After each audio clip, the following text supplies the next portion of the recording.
Hi everyone, welcome to people online and people who join us here in the room. I'd like to begin by acknowledging that we're meeting today on the lands of the Whadjuk Noongar people and pay my respects to elders past and present. So today we have got a presentation from my colleague Victor Zhuang here, who's visiting us here from NTU Singapore, where he is an assistant professor in disability communications. I really like that disability. I like that term too. I don't know why they gave it to me. I'm like, I didn't ask for it, and they said, ask for it. no, they just gave it to me. I was like, okay, great. It describes what he does. I hope so. So today Victor's going to be talking with us about what does inclusion do. So over to you, Vic. Thank you for coming. Thank you, Katie. Yeah, thank you. So thank you for the introduction. I just wanted to just pick up on that name on disability communications. I mean, all along, I've always thought I was going to be a culture studies or disability studies person. Like in fact, when I was applying for jobs after finishing a PhD, I was applying for culture studies jobs. So I've never expected to be in a communications and information school doing disability communication. But like they say, if they give you the job, you just have to masquerade, right? So I always tell people I'm a disability scholar masquerading as a communication scholar, which is kind of fun to be here. So again, thank you for the introduction, and thank you, Katie, for inviting me to come. We've been talking about this for so long, right? So really excited about this. I thought I would come when I was based in Sydney. But maybe Singapore is better. So yeah, it's great to be here. So yeah, and hopefully more to come. So before I begin, I want to acknowledge really the unseen labor that goes into making such a talk possible. Linda has been really awesome, coordinating the logistics. We spent some time trying to work out how we could do stuff on my laptop, and it's really great. So there's lots of unseen labor that goes into this, right? And especially after this, she's going to do like post-production. There's unseen labor. So it's very important that we acknowledge, this kind of work that makes all the things that we do possible. So my name is Victor. I'm a Chinese Singaporean male presenting with short hair. I just cut it yesterday in preparation for this talk, right? Day before, Wednesday in Singapore, wearing gold frame spectacles. For the first time, a blazer. Just got this recently. So a blue sort of Mandarin collared t-shirt, khaki pants, brown shoes. And today we are in like this lecture theater, right? So there's rows of tables, chairs. I was trying to get captions out so you could see them, but it's not working. But I have access copies that I will show you the link in a bit. PowerPoint slide right here.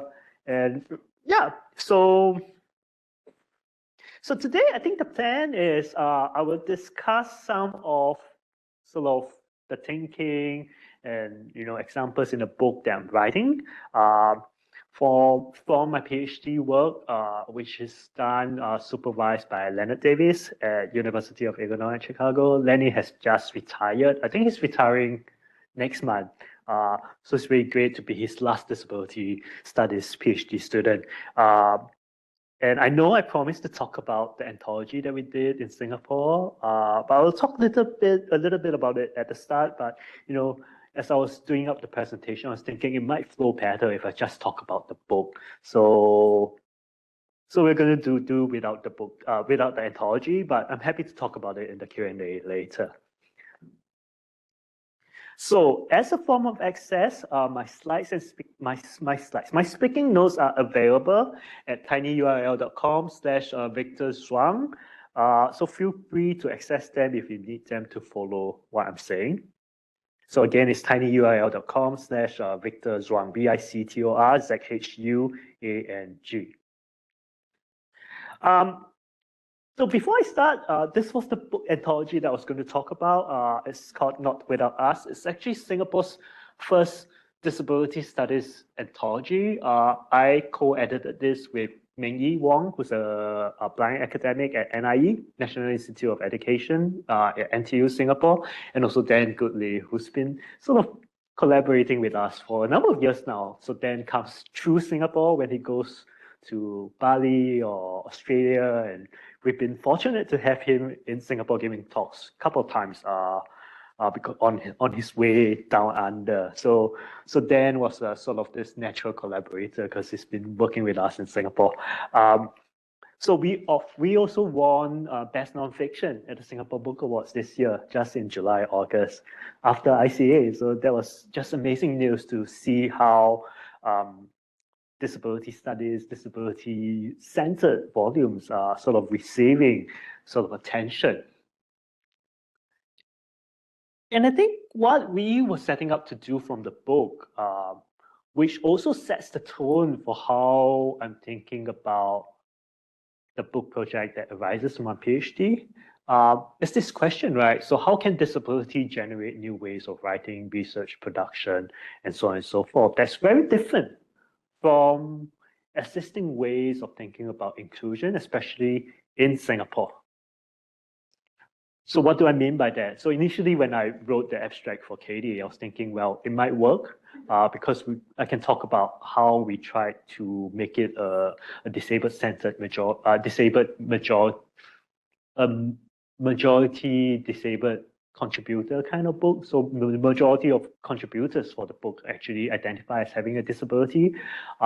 We tried to enact different modalities of writing, of presentations. That's very different from an academic volume, which is also why we decided to go with Ethos, which is a local publisher, instead of a university press, because we weren't sure whether or not a book like this could pass the peer review process, right? Where people would come from an academic lens and say, you need to do this in a certain way. Because we have people writing from lived experiences, so shorter chapters, 2,000-3,000 words. Some of them were using pictures, some of them were using interviews. We had a chapter that was like half poetry, half prose. So very, very different ways of trying to incorporate disability into the book itself, right? And of course, I could talk about the production process where we sort of focus on interdependency. So most of the contributors are actually non-academics.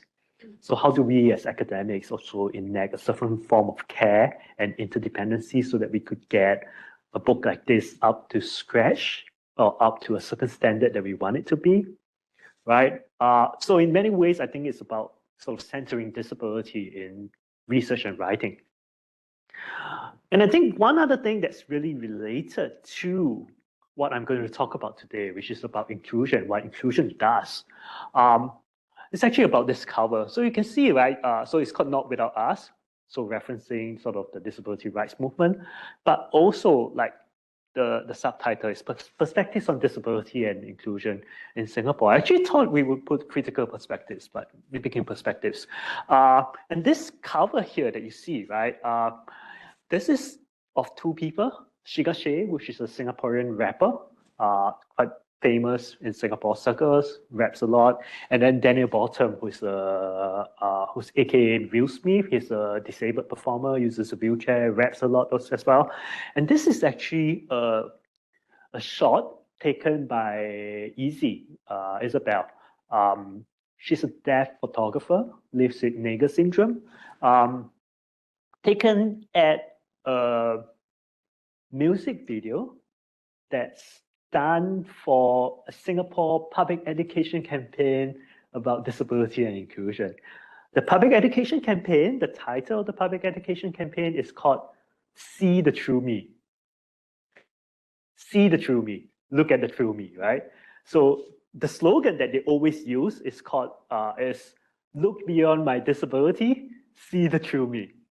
So to achieve inclusion, you have to look beyond inclusion, look beyond disability, and see people, see the true me. Right? And that's super problematic from my perspective, right? From our perspective, you can see how it disregards disability as identity, as knowledge, as generative. And so when we chose the cover, we wanted something to subtly critique that. So which is why we did we chose the behind the scenes image of that music, public education campaign of that music video, right? And so I think that sets the tone for what I'm going to discuss today, which is how we can think more critically about inclusion in Singapore. And so, of course, if you're interested, you can get a copy of the book, Not Without Us 2023 bit.ly, or can scan the QR code, can get it from the Ethos Book web store. There's actually a e-PDF, e-book available, so feel free to get them. So back to the original point, or the original focus of this talk, right, which is what does inclusion do? And I will start first by introducing what I think is like the supporting cast of my talk, right? Or other more familiar figures of disability. So I'm going to bring you through this, which I think most of us will be familiar with. This, of course, the super creeps, right? This is from the 2012 Paralympics, London Paralympics, where they first introduced this concept of meet the superhumans, right? So the para-athletes are seen as extraordinary, overcoming their disability, managing these amazing feats that, nobody else can do. And of course, this became such a huge focus of both media attention. I think Katie has written about them, have you? Yeah, right. Superhumans, I've seen those. And of course, the London Paralympics, right? Huge subject of academic discussion, right? The spectacle of the Paralympics. So we're quite familiar with that, right? The creep overcoming of disability, super creep overcoming of disability. The other figure that we might all be familiar with, right, is the figure of charity. So this might be something new. This is an advertisement from the 1975 telethons, the magazine advertisement for the Jerry Lewis Labor Day telethons. So Jerry Lewis is infamous American host who's been sort of doing a lot of work for muscular dystrophy in America. And sort of the title of this advertisement says, next time you shop for your kids, take care of my kids with muscular dystrophy. So sort of asking people in America to also donate to help, right, kids with muscular dystrophy, his kids, right? Also another area of extensive academic discussion. But what I'm highlighting is that there's this figure of charity, right? This is from a Singapore context, done up, I think, around the turn of 2010-ish. It's an image of a social worker squatting down, looking up at a person using crutches and prostheses.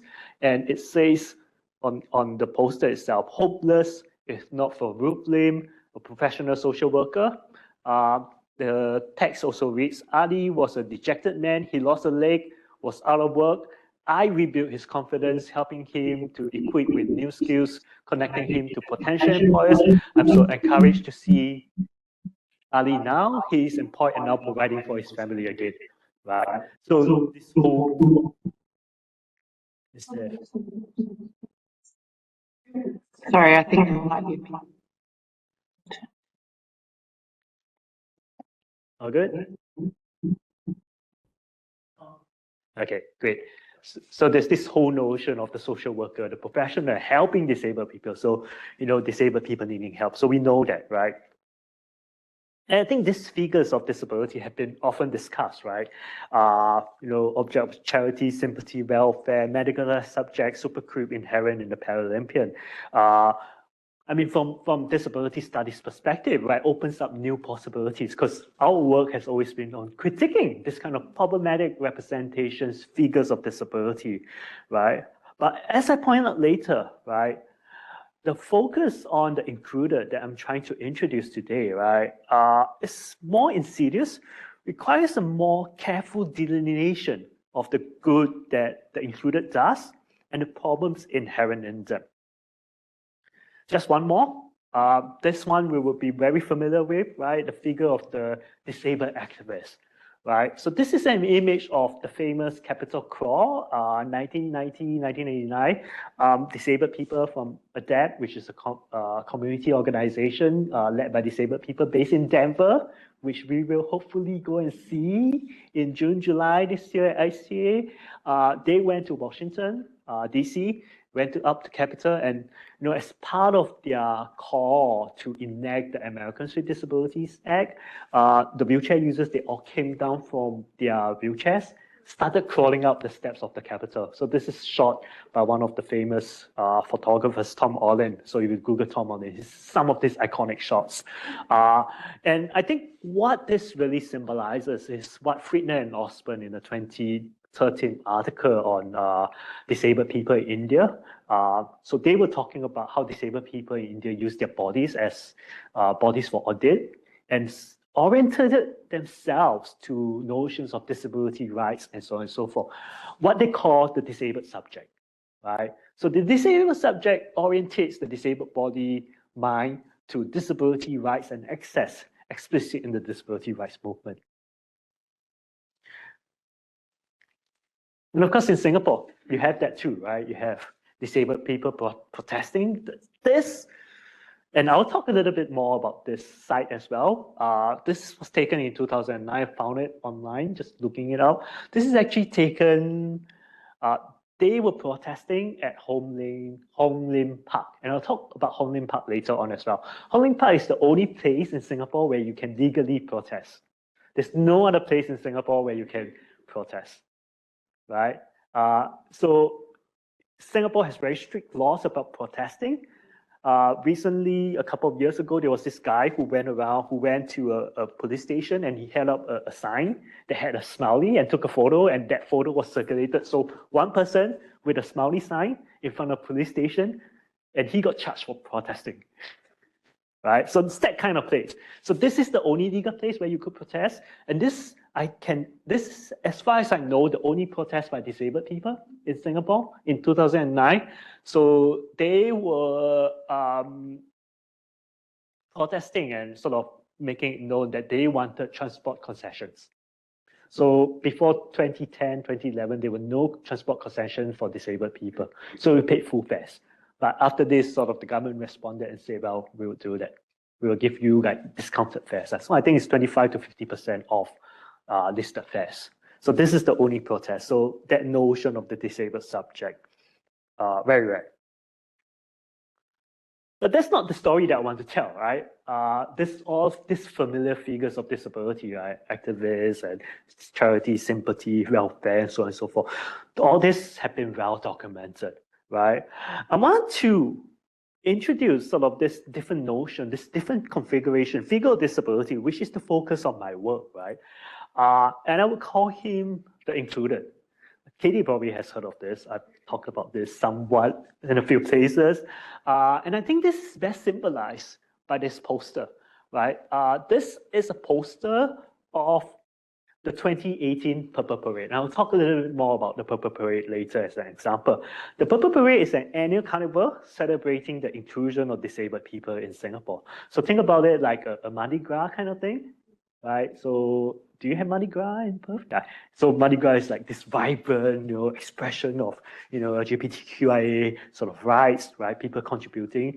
The Purple Parade is the equivalent of Disability Pride Parade, but led by the state. So it's like a state-organized carnival celebration of disability and inclusion.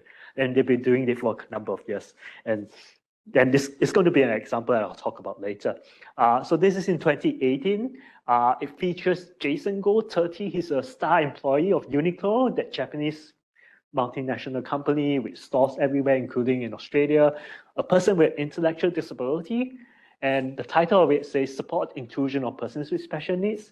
Of course, now they've changed to persons with disabilities, but there's no debate around language use in Singapore. So we still use person with special needs sometimes in different contexts in Singapore. But it's important to read sort of this quote that's attributed to him here. It says, "A full-time job gives me lots of confidence and a sense of pride in being able to contribute. I know that I belong here." And I'm sort of drawn to what he says here. I know that I belong here. And I think that signifies his commitment to what's happening in Singapore around inclusion, right?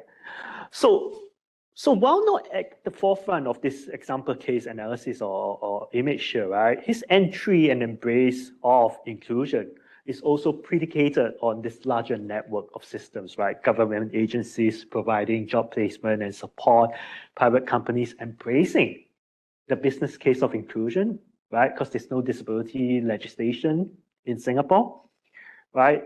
Supporting the cause of inclusion and importantly, disabled people themselves embracing this larger logic of inclusion that happens without rights, knowing that they belong here. And I think what's important is to point out in the case of Singapore, right, is this involvement of everybody, of all segments of society, disabled people, community, businesses, government agencies doing, carnivals like this, right?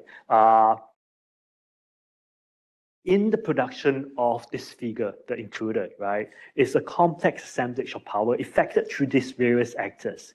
And Jason Gold's story is thus an important segue into the issues I will discuss into the book, which is mainly the workings of inclusion, right, and the emergence of a new figure of disability, the included.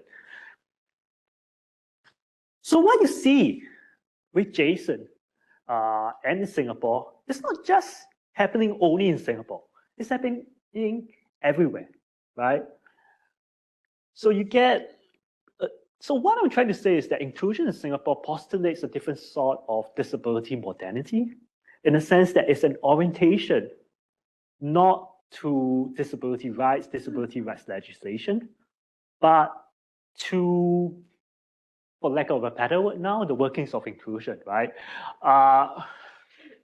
And what I'm trying to say here is that it's not happening because of rights. We know, of course, that inclusion is encapsulated in the UN Convention on the Rights of Persons with Disabilities, right? It's embraced by many disabled people organizations as the instrument that holds promises for change. And I mean, it's that gold standard, right? It supports the advocacy of disabled people's organization.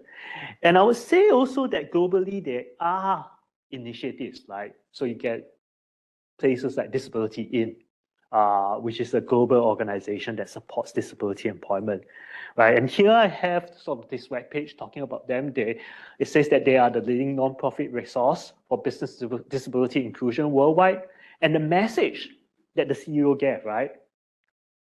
And I quote, "The greatest resource we have is our people, and our culture starts inside by cultivating a different range of perspectives," yada, yada, yada. There's nothing about rights in this kind of messages, right?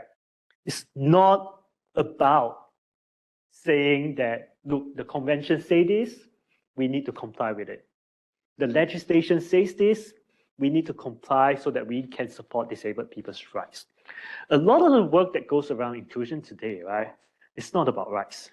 Of course, rights form the background, but the kind of persuasion that happens, right, rights don't come to the forefront. So I gave a version of this talk at Cornell at the Young Time Institute on Employment and Disability, where they have the Americans with Disabilities Act. And at that point, I also asked them, like, when you go and talk to employers to hire disabled people, do you ever throw the book at them to say that the ADA says that you must hire disabled people, that is against the law, it's discriminatory not to hire? And they say no, they actually enact the business case of disability all the time. It's about persuading employers that there is a business case of disability. So I think in these spaces, in Singapore and in some of these global spaces, the language of rights and orientation to the disabled subject, right, the disabled activist, is not often and always used. So how do we then understand inclusion, right? So I'm going to sort of switch tack to talk a little bit about Singapore. Here I have an image, little known image. This is of Disabled People's International, the First World Congress, 30th November, 4th December, 1981 in Singapore. You have a table with some funds in the front, in the foreground, and a row of people, all men, where the women, right, sitting behind the table.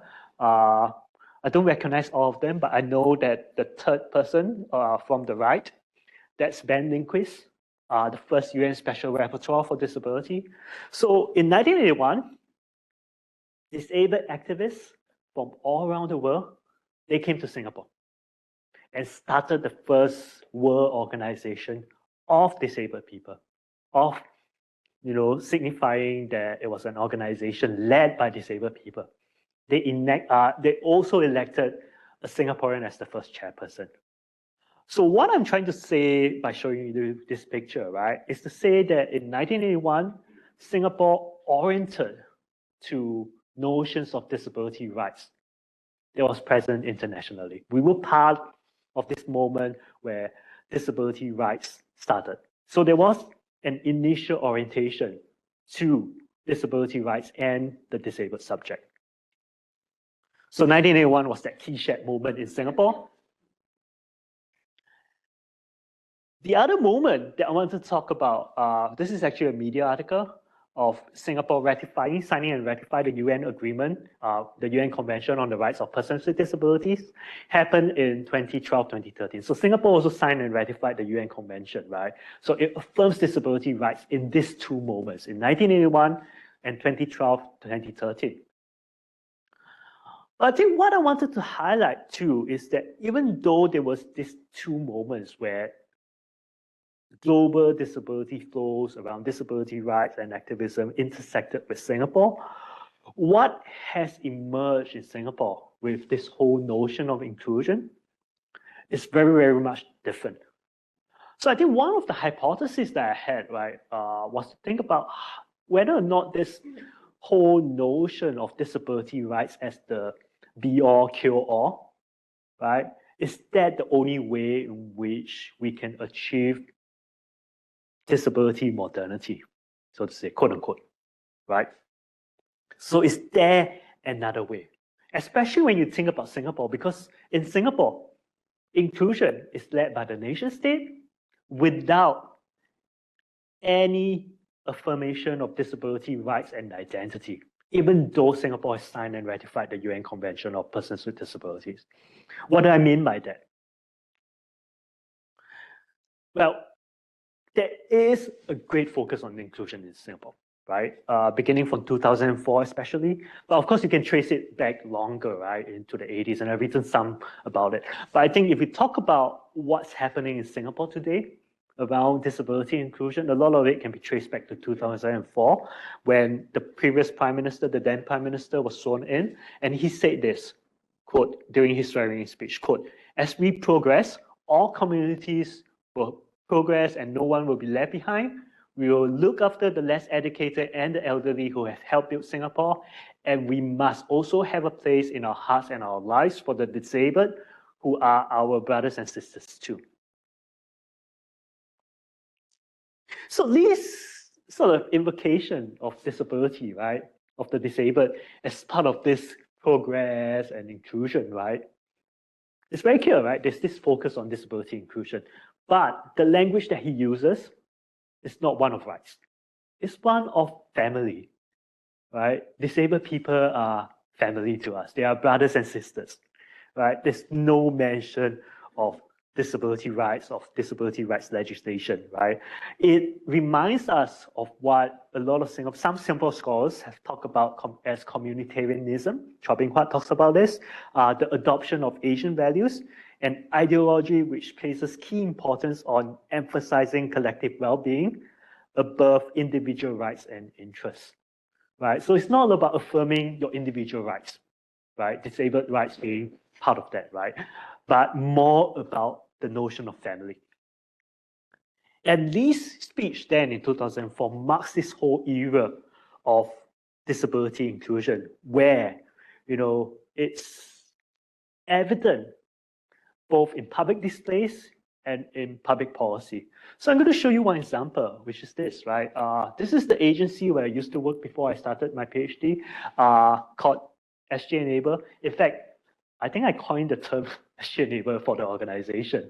I remember it was 2013, and we were setting up this new organization, and they asked me, like, what's a good name? Should it be called the Center for Disability or something like that? And I was like looking around and say, well, there's UN Enable.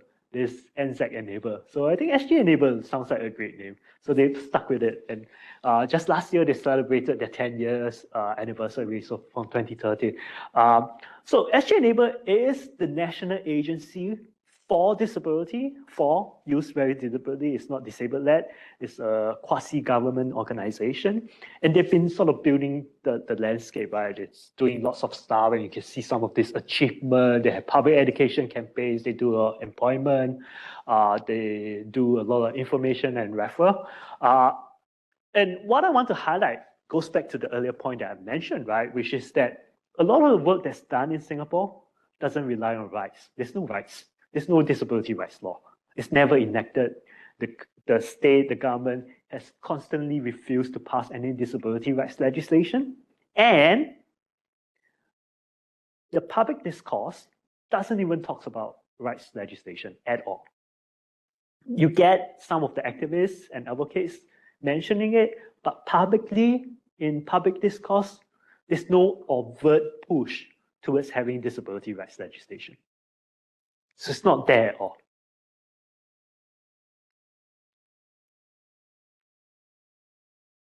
So how do we then begin to think about this inclusion, and inclusion that happens without rights, where it's state-led, right? And I think one of the things that I'm trying to highlight, and in this section, I'm beginning to sort of theorize this context of inclusion in Singapore and globally, right?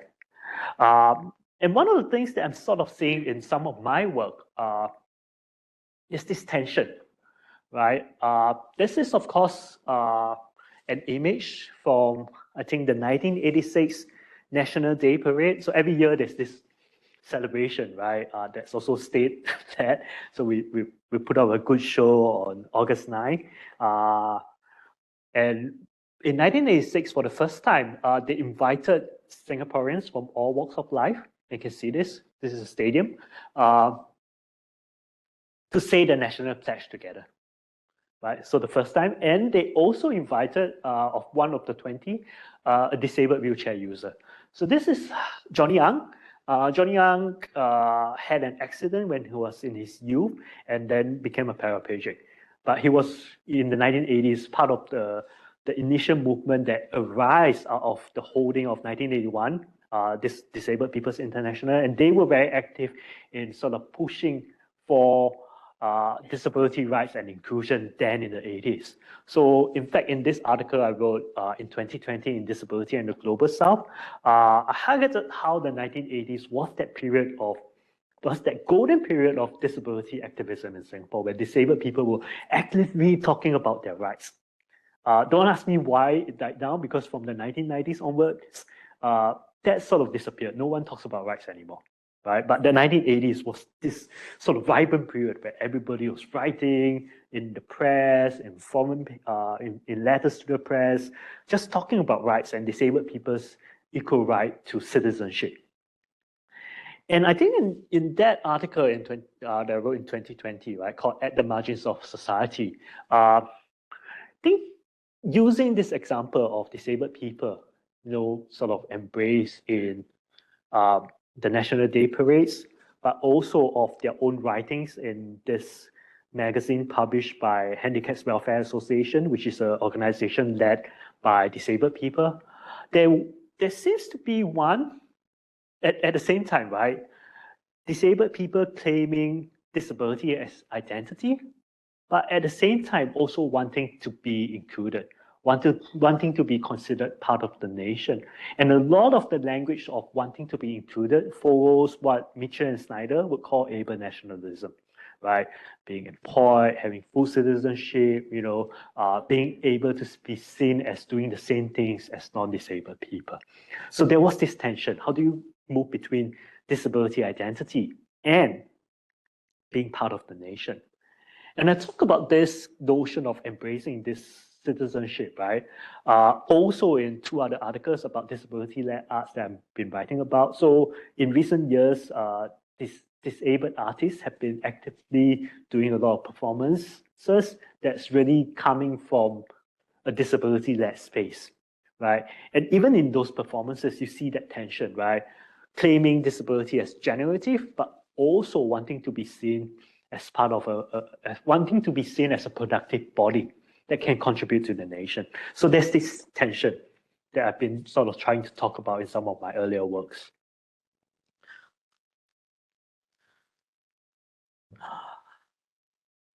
So how do we then, think through and think about inclusion? And I'm going to highlight another article I wrote more recently that's published in Asian Studies Review. It's about Lee Kuan Yew. We know who LKY is, right? Lee Kuan Yew was the first founding Prime Minister of Singapore, who's sort of seen as the man who has built Singapore to what it is. He's, I think, Prime Minister for 30 odd years, from 1965 up to 1989 when he stepped down. But even then, after he stepped down, he still retained like a super large influence until he passed away in 2013, I think. So this was written 10 years after he passed. And globally, he's been seen as the man, right? Representing Singapore and the man who made Singapore the wealthy nation that it is. So when he passed on in 2013, being in Singapore, we've known him as the founding father, so we were all very sad. And one thing I noticed after he passed, because there was all these images of him circulating in the public sphere, in media, on television, in documentaries, the image that we see of LKY is sort of something like this. Get him standing, walking, even in his old age. So this is probably him in his 80s, right? Or the image of him standing tall and independence, so we want independence, that kind of thing, hand held high. So standing figure, right?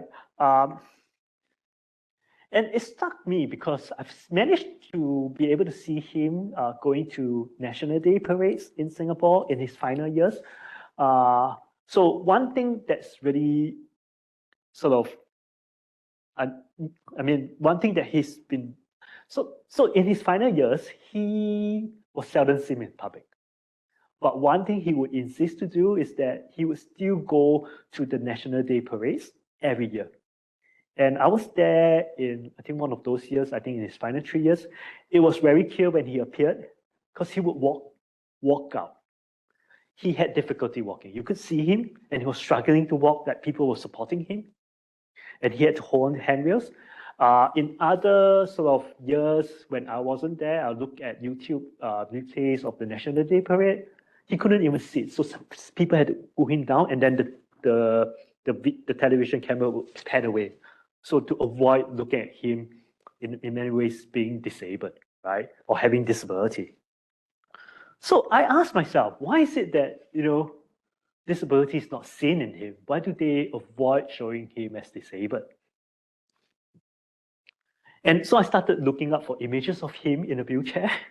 And this is, I think, the only image of him in a wheelchair. So you see the image of him. It's taken from an obscure magazine that's published by the political party that he belongs to in his obituary.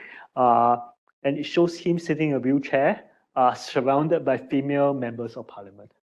Right. So one of the things I said in the article is that he's only able to sit in a wheelchair and be seen in a wheelchair when he's with the female body, right? Not with the male body, because a lot of people have talked about how he has embraced masculinity and Chinese. Sorry. The men are at the back. Yeah, the men are at the back, but yeah, the focus is really on the female, right? The female body, right? And that's the only picture actually. Right. So why does he refuse to be seen in a wheelchair? Even his daughter, who recently passed away, talked about this fact during his funeral. Right. She said that Papa, in his final few years of his life, had difficulty walking. He could only use a wheelchair. So it's like weird, right? Why are we talking about inclusion, but in Singapore, but why is it that the former founding father, the former founding prime minister, refuses to be seen as disabled? So I wrote about this in this article, and I found it very fun to write because I tried to write differently in what I hope was a more emotive way, trying to write in trying to capture people's attention, right, and evoke certain kind of memories. But I think what was really important, which relates to the talk, right, is that I tried to use disability as an analytic instead of using and locating and understanding disability as the body, if you get what I mean, right? So what does that mean by that? What does it mean to say I use disability as analytic? And I think that applies to the book that I'm working on inclusion, right? So the focus on disability is one, of course, that builds on this larger body of work in recent decades. And we know it, right? It looks at disability as generative form of knowledge. You know, we know that disability parallels the emergence of the rights movement. Disability studies parallels the emergence of the rights movement, focuses on explaining the ways in which disabled people are excluded and how disability is seen as both a generative form of knowledge and embodiment, right? Object through which we can begin to challenge disabled people's exclusion. And I think why I say I use disability as an analytic pertains to a point that I'm always asked as a researcher, as an academic. Because when I tell people I work on disability, especially from people who are not within the circle, the question I always get is, what disability do you work on all the time, right? And I honestly would always refuse to answer the question. I would say, that's not the right question to ask, right? Because I think for me, it's not about what disability I work on or how it's being defined, whether it's intellectual, physical, or autism or developmental disabilities, right? So the response is evasive. I reframe the question actually. I think it's more important to ask in the work, right? In this work that I'm doing on inclusion, how is it that we come to think of disability and inclusion in these ways and not others? And what are the ways in which we can speak, do think about the included?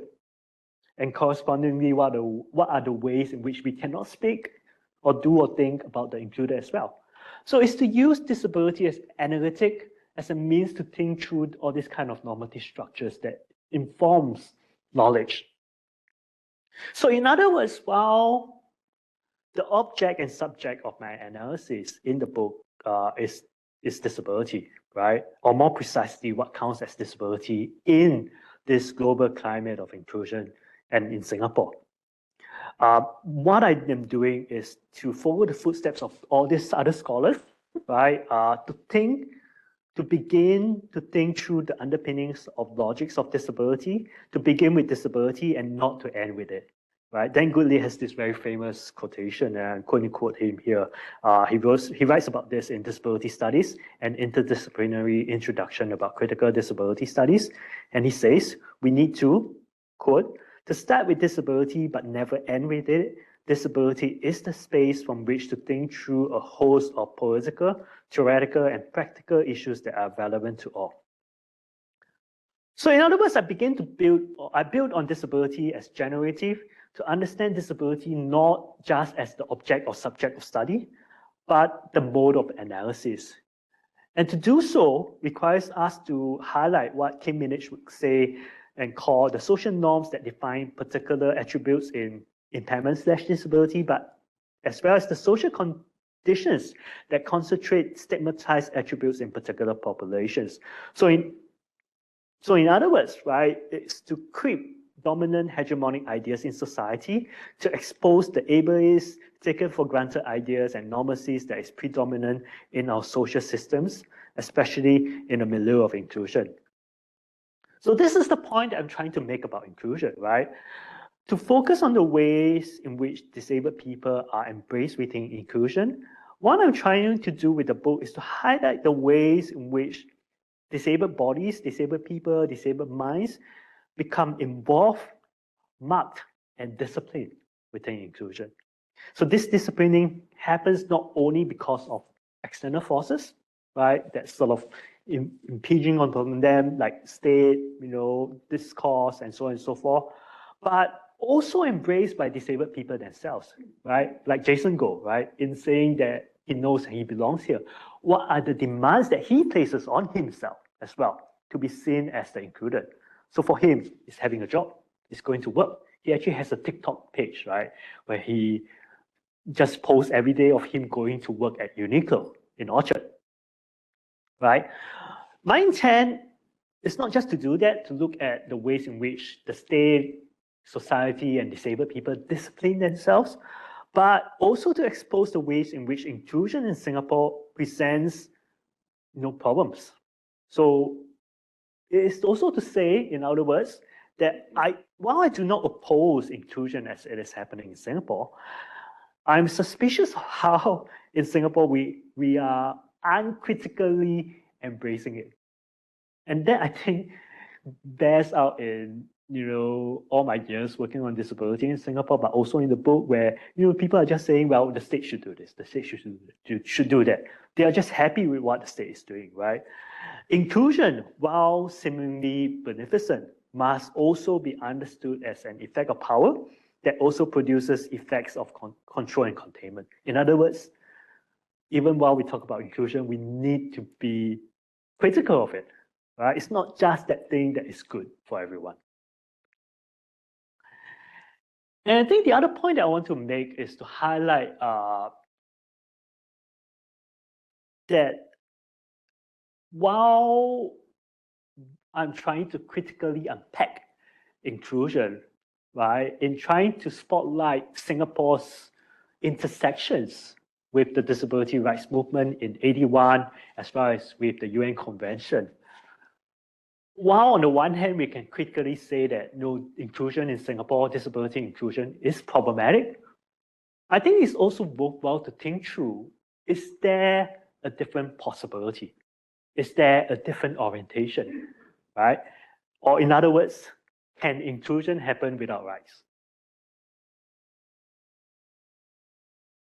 I mean, I'm saying that also because the example I like to give folks is to say that, look, America has the Americans with Disabilities Act, right? So if you think about inclusion as the aim of ADA, right, it's an inclusion that must happen with disability rights.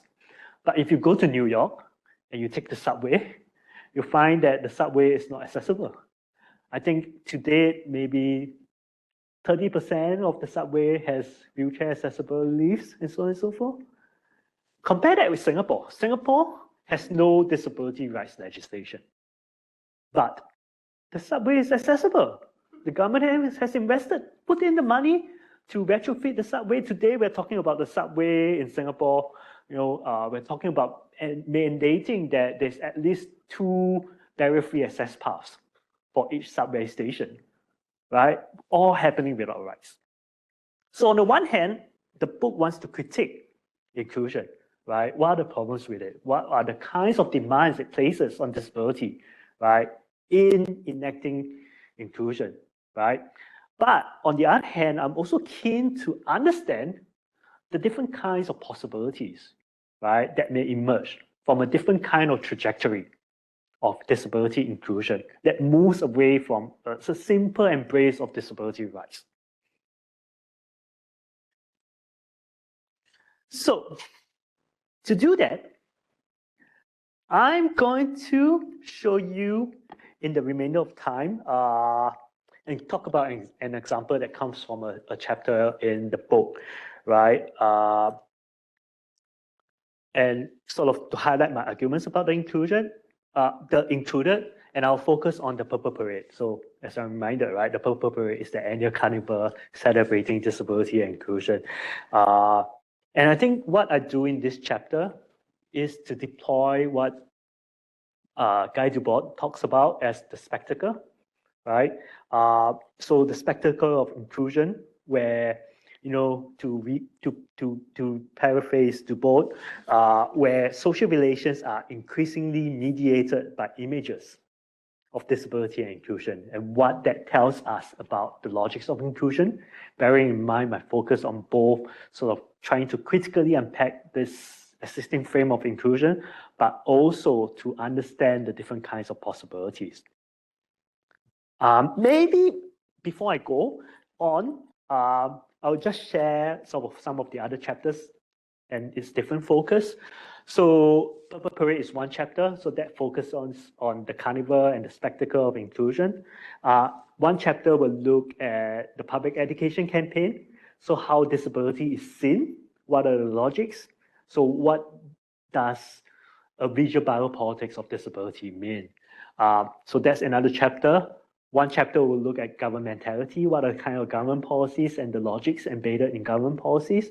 And the last chapter looks at inclusive space, accessible infrastructure, inclusive space. So taking a mobility studies perspective to think through the biopolitics of inclusion. So I'm going to start by showing you an image of the Purple Parade, or a video of the Purple Parade. This is done up by the state agency that does up the parade. So I'm going to show it to you and I'm going to talk about it.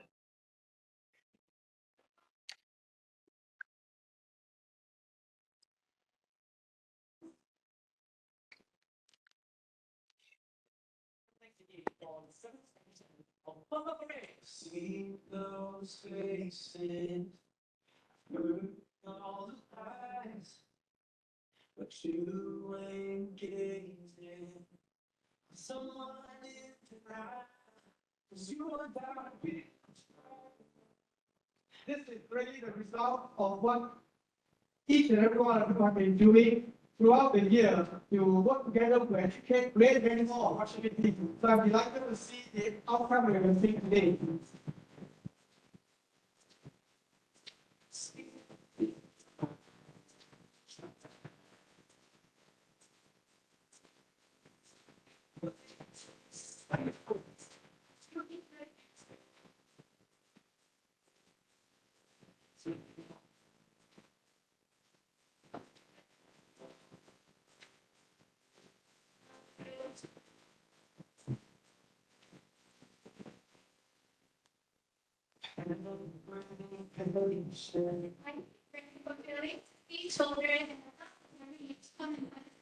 This game. It's so nice to see that they're having fun here.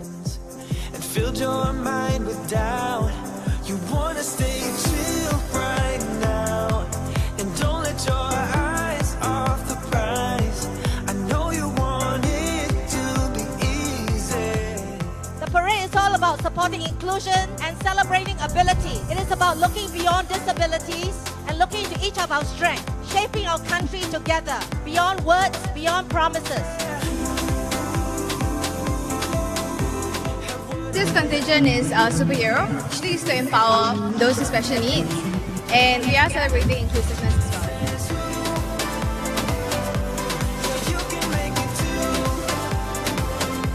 This parade galvanizes the energy of ordinary Singaporeans, of corporate Singapore, of all the ministries and agencies and social service agencies, including people of special needs, all coming together and making a very strong statement. Year after year, this parade reinforces the point that Singapore wants to be inclusive. The important thing is that the day after, we continue to live out the spirit of the Purple Parade in our everyday life.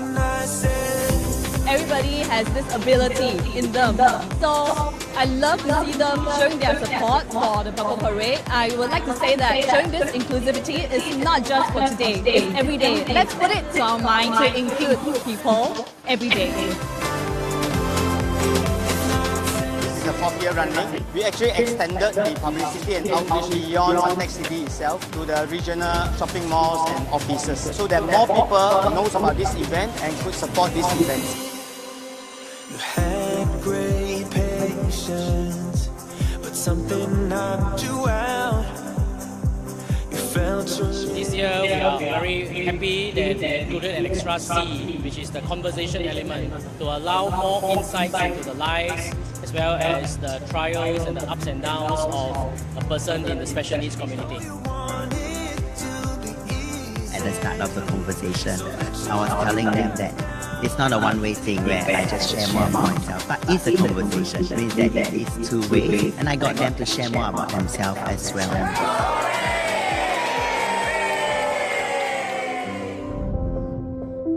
We, the people in Singapore, pledge our support for our special needs community. We will look beyond the disabilities and celebrate the strengths of each person. We recognize that all of us are equal. We will promote equal access, including areas in daily living, lifelong learning, employment, and social participation. Together, we pledge to be a society where all persons will lead dignified and meaningful lives.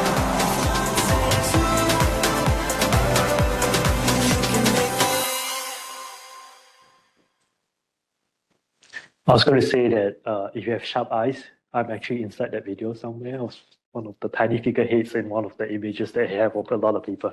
So I've been attending the Purple Parade for a very long time. I started attending maybe the first or second one, 2014 or 2015. Started in 2013, right?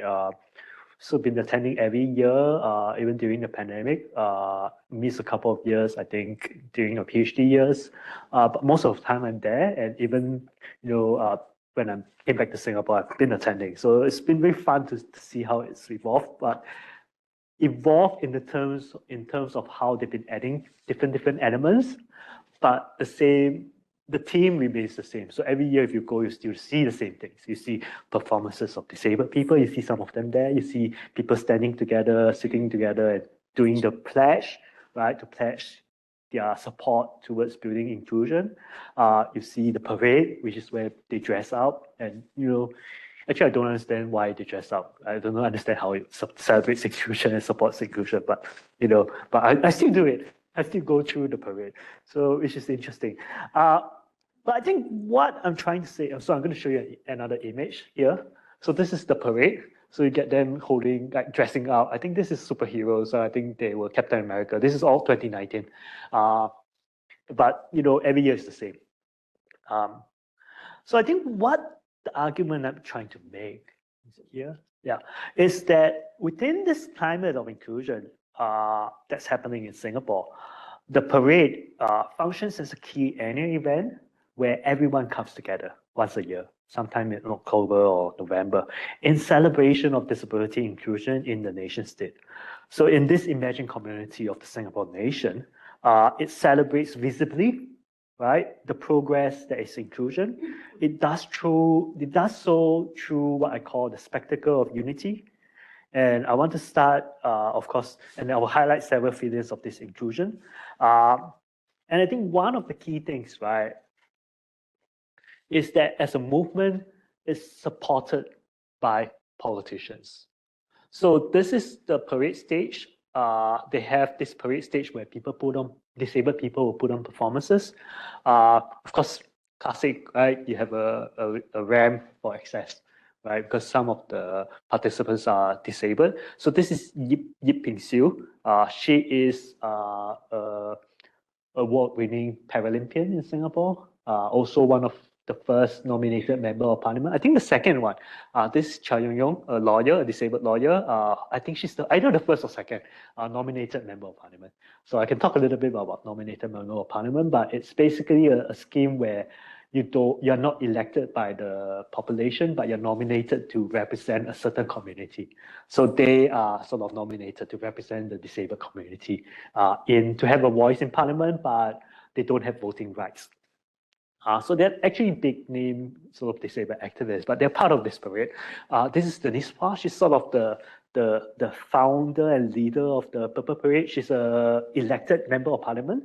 Also the mayor of Central Community Development Council, so quite high-ranking in sort of the work, the mechanisms of government. And every year, what's very common is that you get disabled people, leaders coming. You get the mayor, Denise Phua coming, but you also get community and business leaders. So some of them are business leaders and member of parliaments.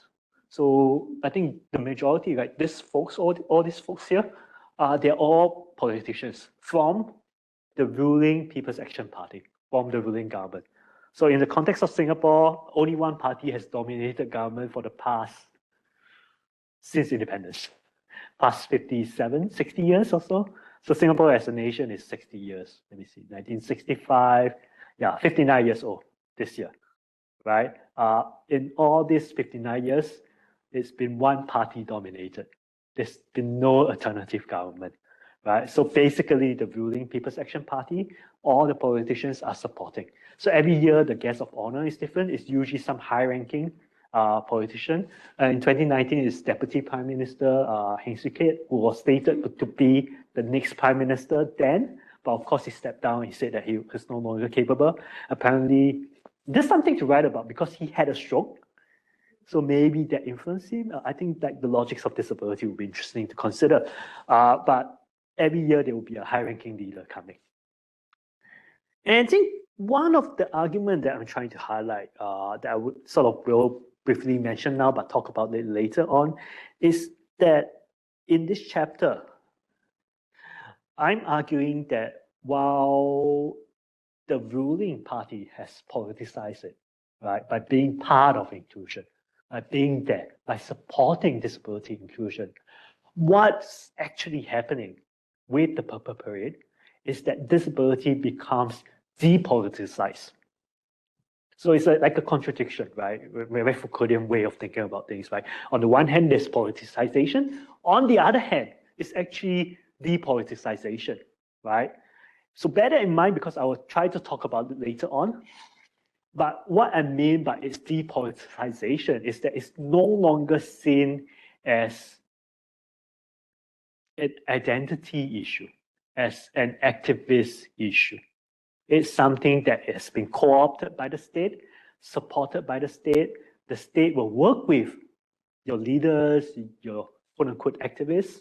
I'm using quote-unquote for activists because nobody calls themselves a disabled activist in Singapore, right? To try to achieve greater inclusion.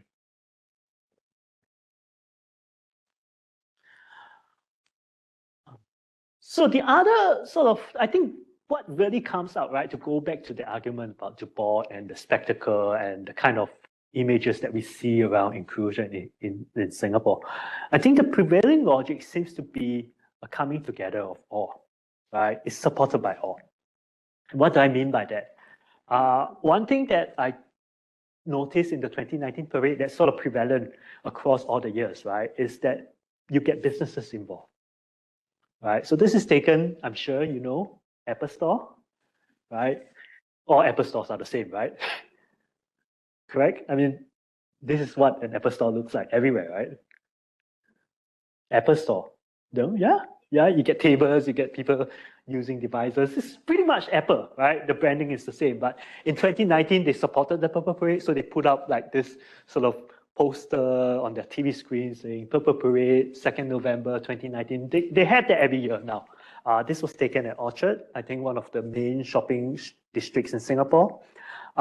This is from the 2019 parade. I have an updated one for 2024 as well. But every year there's this huge sort of image where they showcase all the different partners involved in the parade. So there's like 242 partners. I think every year that's around the same. I wanted to highlight the different partners, right? So Apple, Accor, Bank of America, Barclays, Deutsche Bank, Citibank, Google, and so on and so forth. So you get Singapore-based organizations, which are below, the ministries, the universities, the schools. But more importantly, I wanted to point out is your foreign multinationals, right? Your Apple, your Accor, Bank of America. Very clearly, these are non-Singaporean entities, right?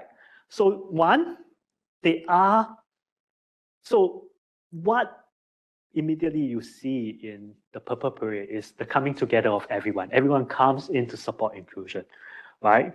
But I wanted to highlight these foreign companies for a reason, which links back to my point about that contradiction in the politicization and depoliticization of disability and inclusion in Singapore. And I'll come back to that later.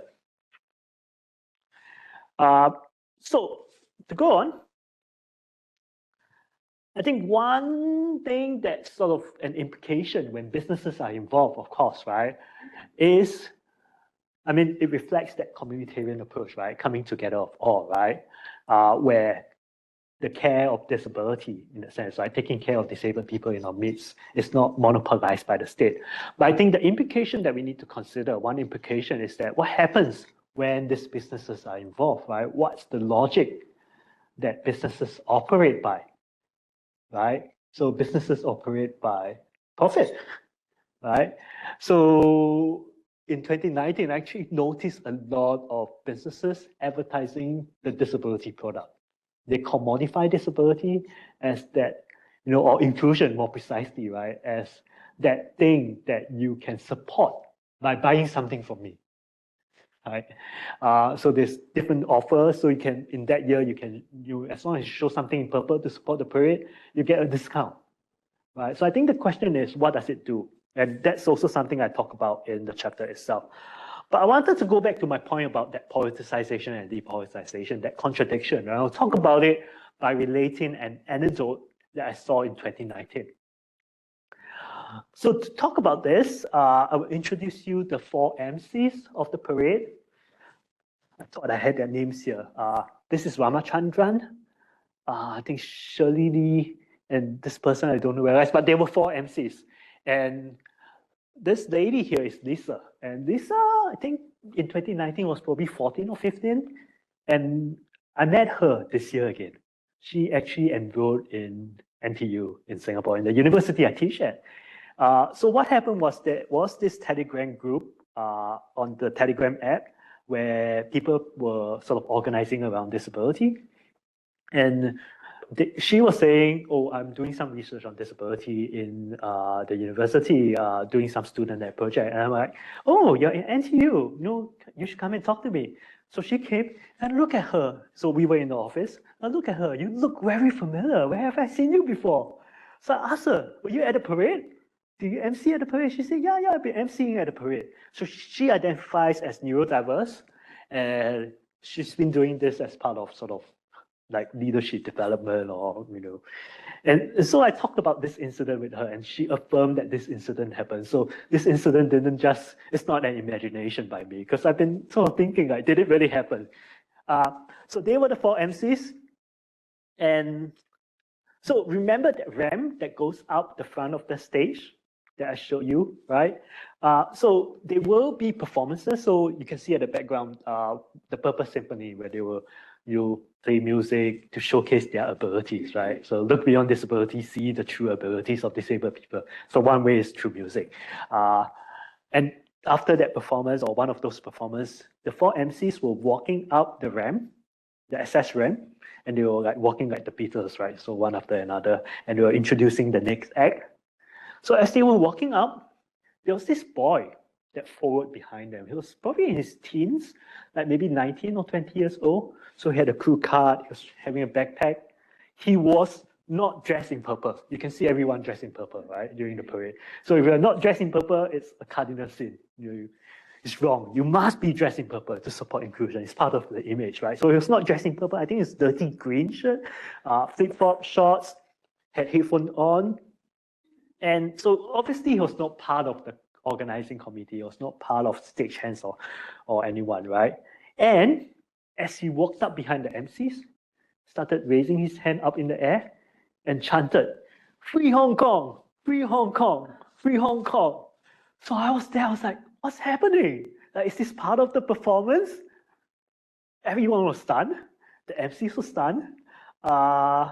And of course, this happened in 2019, right, where you had that Free Hong Kong movement, the umbrella protest, and so on and so forth. So there was this greater debate, and which captivated global worldwide attention. So the MCs were stunned for a while. The male MC, Ramachandran, was the first one to regain his composure. He said in his microphone, and I remember these were the exact words that he said. He said, "This is not the place for politics. Please take your politics somewhere else." So bear that in mind. So you can actually see the boy. I actually regained my composure. So he said that. And then I took an image of the boy here. So this is Denise Pua, that leader, that founder of the Purple Wave, putting the hand on the shoulder and talking to that boy, probably telling him, you shouldn't be doing this. I suspect the boy might be a student of the school that she founded that works with autistic students. I suspect, I'm not sure, right? But yeah. So after that, the event went on.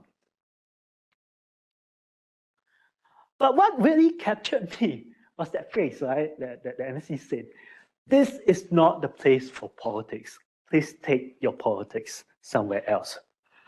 What does it mean? did he mean that the young man shouldn't bring the politics here, right? Do not bring this kind of Hong Kong politics here? Or did he mean that the Purple Parade was not a political space? So there's two possible meanings, right? One is not for external politics, or that disability inclusion at the Purple Parade is not political. And I think what he's saying is both. It's like the double meaning, right? It's just both of them. I think this is paradoxical, right? Especially when you say that disability inclusion is not political, right? The space for disability inclusion is not a political space, right? We all know that disabilities inclusion is political, right? That is the politics of disabled people's movements, right? So how then can we unpack this, especially in this idea of depoliticization and politicization that I'm trying to argue about? So I think we need here to understand the origins of the parade. So I mentioned it started in 2013 in Hong Lim Park. I think this was the first parade. This is at Speaker's Corner in Hong Lim Park, right? So you get the image of them just holding on. It's very different then, where it's much smaller. But Hong Lim Park has an interesting history. In 2000, it was designated as Speaker's Corner, the only place where people could protest. And I talked about that earlier on, right? It was part of the move, according to then Prime Minister Lee Hsien Loong, to, quote, liberalize our society to widen the space for expression and participation. And so in 2000, designated as Speaker's Corner. In 2008, it was further liberalized, the rules around the use, so people could just protest and go there as long as they put in a police and a permit to the police station there. So at this Speaker's Corner, Singaporeans could go there, Singaporeans, right? And I use that term deliberately. If you are a permanent resident or a foreigner, you can't go there to protest, right? Only Singaporeans could go there to express their issues, to express their views on issues that concern them, to conduct assemblies, to advocate for the political issues that they believe in, right? And of course, when you think about the kind of issues, right, that links to the kind of disability politics and activism that we might initially associate with the disability rights movement. So when the Purple Parade was first held there in 2013, right, it was, you can see that you can try, within this context, you can understand the aims of the parade here, right, was initially held to commemorate the International Day of Persons with Disabilities. So reflects the kind of politics that seeks to promote and support the inclusion of disabled people in Singapore that connects to international disability rights movement. Represents that longer history of disability activism in Singapore, one which sought to enhance equal representation of disabled people, right? A particular stand for certain kinds of political causes, in this case, the inclusion of disabled people.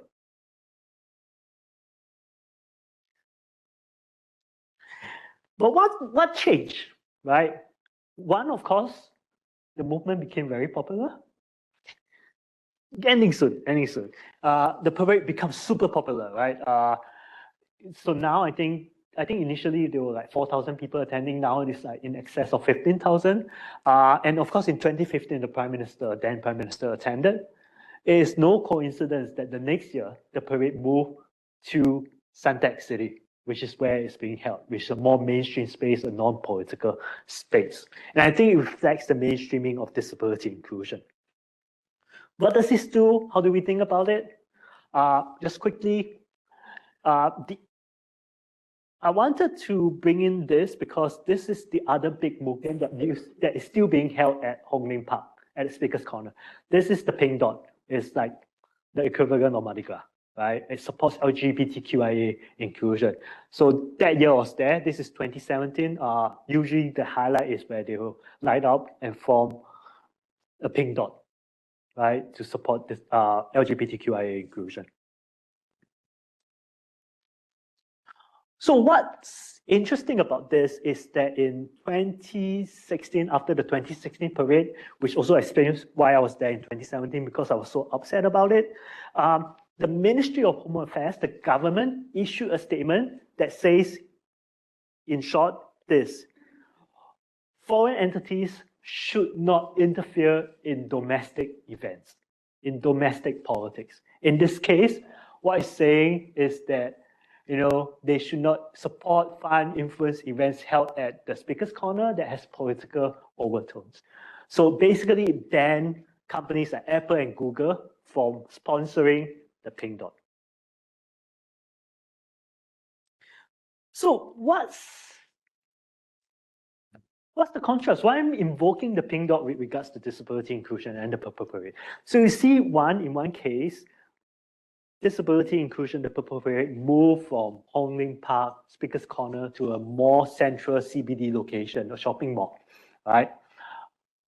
On the other hand, I think you also see in disabilities inclusion, right?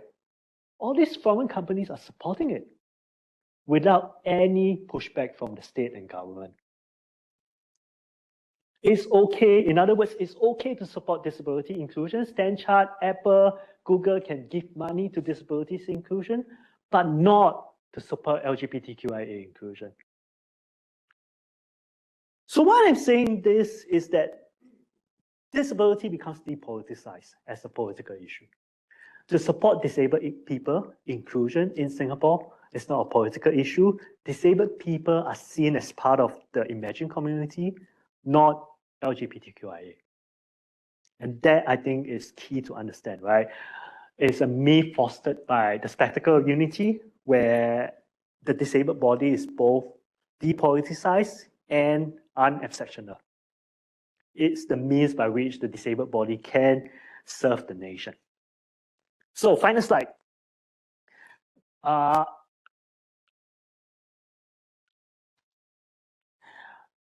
I mean, that's the critique I want to enact, right?